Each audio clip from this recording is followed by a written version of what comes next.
Bilanggo sa dagat na apoy, di makahinga sa init na dumadaloy. Ialay mo ang bagong pag-asa sa tulad kong nasadlak sa pagkakasala. Provincial Jail, kasaysayan sa mga tinuga ngang inakabuhi, naging bahin sang Provincial Jail. Sa diin ang apat kapamusod sang pader, naging lulubngan sang ilang mga handom kag mga kalipay, nga naging saksi man sang ilang mga pag-antos, kag kabudlay kag paghinulsol. Litong-lito sa nakakabingin ingay, di makatawid sa malawak na lakusan. Ialay mo ang bagong pag-asa sa tulad kong nasadlak sa pagkakasala. Provincial Jail, makig-upod kita sa ila pagpanarambiton, kag makigbahin kita sa ila kalipay, kag pag-antos, nga ilaman na agong sa Provincial Jail.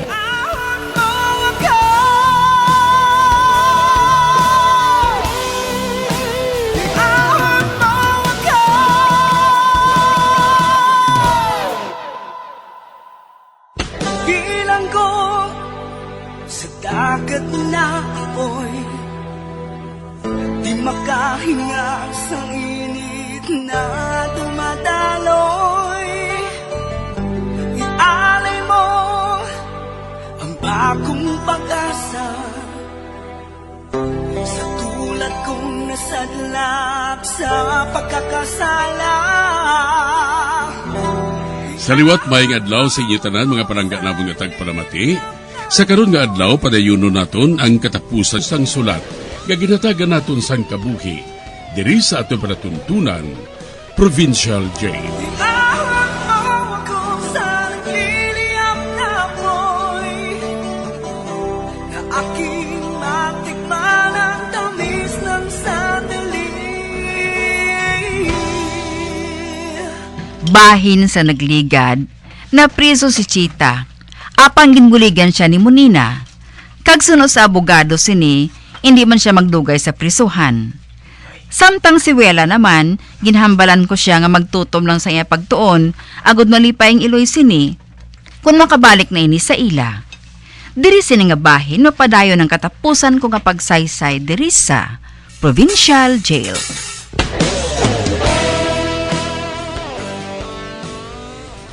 Mayo nga balita, Mirna. Uy, ano nga balita mo, Nina? Wala na nagatiner si Chita sa prisuhan. Ginkuha siya nga maid sa balay sang pinakamataas nga opisyal. Uy, matuod ba labo, Nina? Oo. Nagabantay siya sang bata sang warden. Gani hindi mabudlay ang pagtinir didto sa prisuhan. Bangod daw pareho lang nga nagatrabaho siya sa isa ka tawo. Oh, salamat kun amo. Kag nagapati ako nga makapauli siya dayon. May mahimo ang warden agud nga makaparol siya. Uy, about Diyos ko. Bauutang namon sa imong amon kabuhi, Bonina. Kaayo gid sa imo.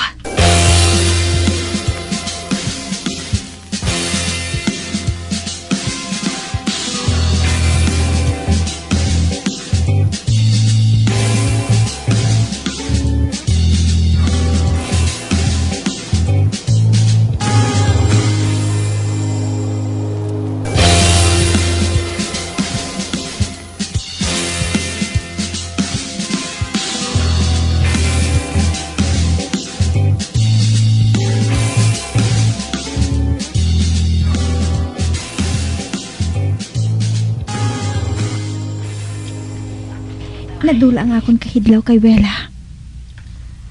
Bangod ginadulong ko sa eskwelahan ang anak ni Warden. Nag-eskwela ini. Malapit nang inugpauli sa mga estudyante. Ay, gusto. Marakat-lakat ako Agod masugat ko si Connie sa iya eskwelahan. Kagdason, dalon pa uli.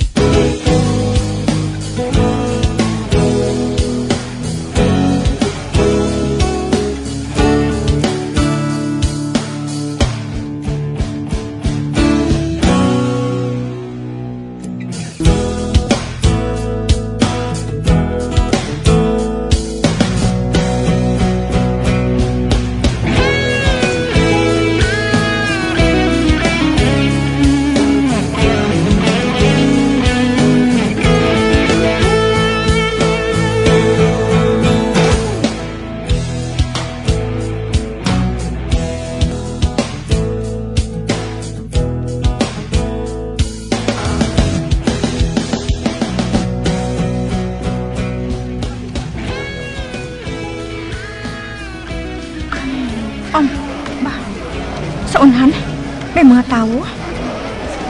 May mga tao nga nagatumpok. Ano yan ang ara dira man? Madali-dali ako. Diyos ko. Diyos ko ba anak ko? Pagi ako! Pagi ako! Ano na tabo dire? Nahulog ang bata sang wardin sa suba. Si Kuni? Nahulog sa tubig? Nakibot man kami. Kita niya! Gulpi lang siya nga nahulog. Kaya natapakan niya ang gabok na kahoy. Kagawato nahulog siya. Diyos ko! Ang lain pa, kaya hindi siya makahibalo maglangoy. Mangita kita subong sa makahibalo maglangoy. Ato siya! Ato siya! Kinadala siya sa sulog.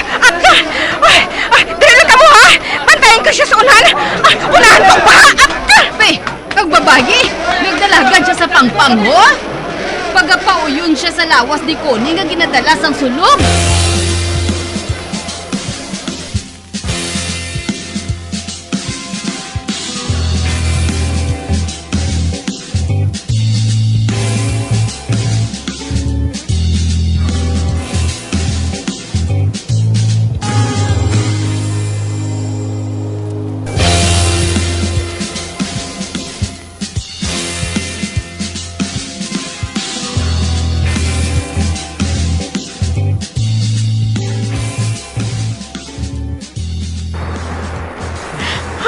Diyos ko!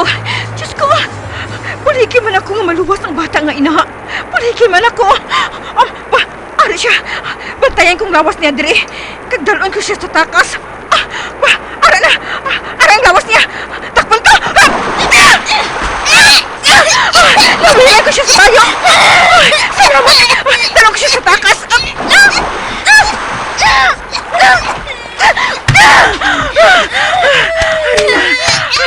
Ari na kami sa may pangpang. Kuni, luwas ka na. Luwas ka na. Hindi ka na magibi. Dali, kuguson ko ikaw. Dalon ko ikaw sa balay. Salamat. Salamat, Diyos ko. Salamat. Naluwas ko siya. Naluwas ko siya. Hindi na ako sinipag-akigan ni Warden.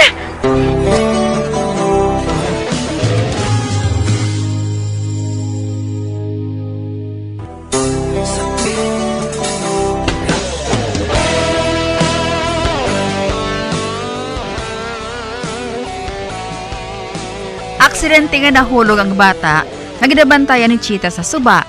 Apang sa maayo nga palad na luwas niya ini kagindala niya pauli. Sa pagpadayon ko pagid. Salamat sa imo, Chita. Giluwas mo ang akon anak. Wala sang anuman, Warden. Gabok nagli ang taytay didto. Oh, makapila na ako maghambal nga kaayuhon ato. Apang wala sila nagapamati. Mga dungol!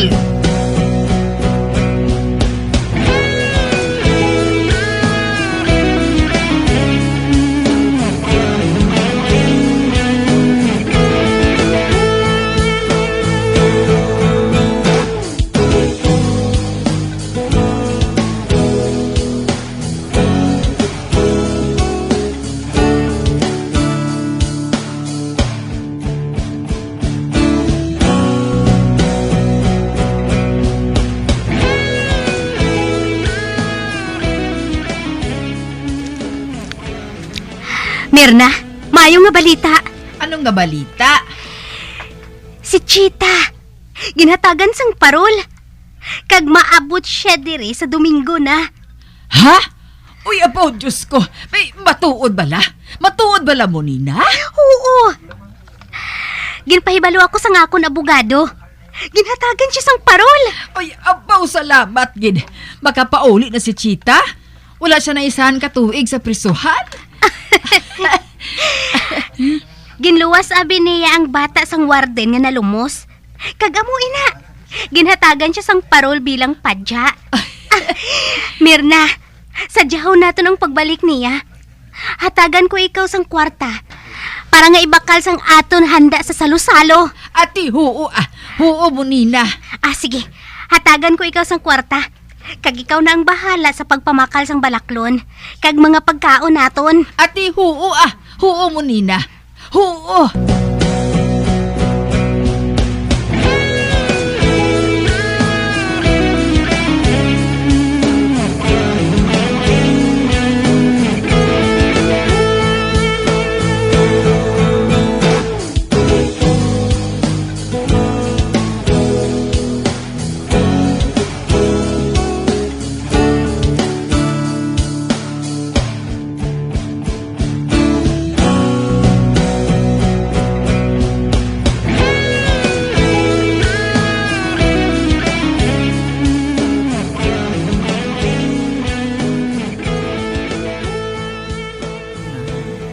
Nay, mabakal kita sang balon. Itako naton sa pirtahan kag sa mga kahoy. Ati, ambot sa imo, bala ka na. Ay, makibot gini si Wela. Kung mag-abot siya, halin sa eskwelahan.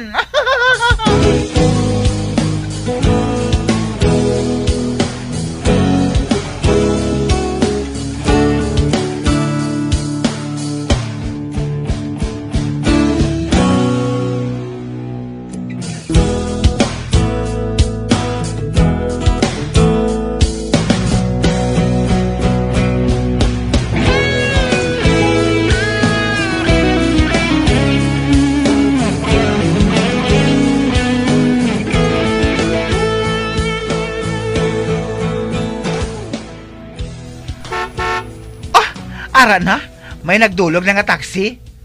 Kagara, nagpanawag na si Munina kag si Tita Chita. Ay, Mama! Mama ko! wala. Wela, anak ko. Ay, Ara, nagaksanay sila nga duha. Ay, ahay. Ikaw na ang sino. Ay, Amungan ako. doon sa mabukang dugan ko sa eksena nga ina. Nasubuan ako, Ay.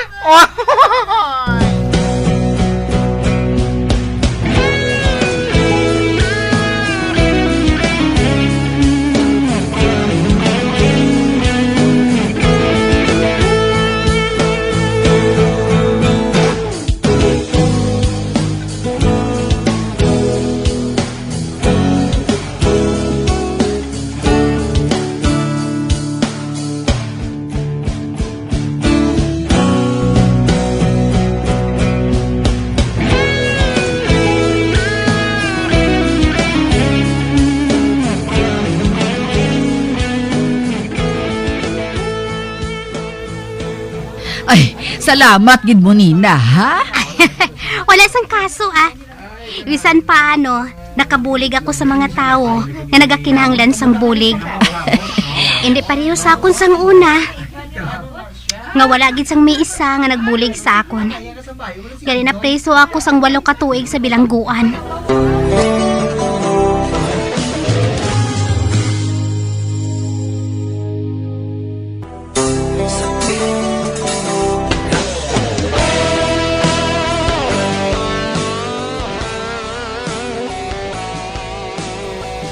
Ginhatagan kami ni Munina sang kapital para makapatindog kami sang juta nga kalan-an. Kag sa kaluoy sang Dios nag-uswag ini.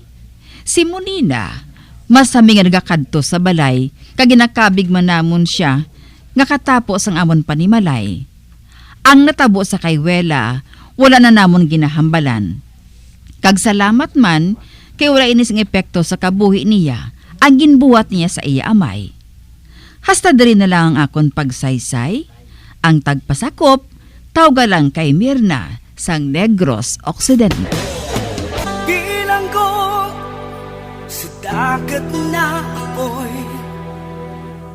Di makahinga sa init na dumadaloy. Ialay mo ang bagong pag-asa sa tulad kong nasadlak sa pagkakasala. Kag diri natapos ang kasaysayan nga aton man ginhatagan sa kabuhi. Diri sa aton panatuntunan, Provincial Jail. Kag kami diri sa gihapon wala gid nakakalipat sa pagpangagda sa inyo. Nga kung kabuman may kasaysayan, ipadala lang diri sa aton panatuntunan, Provincial Jail. DYWB, Bombo Radio, Bandalagan, Siyudad Sang Bacolod. Sa direksyon ni Melvin Gatuslao.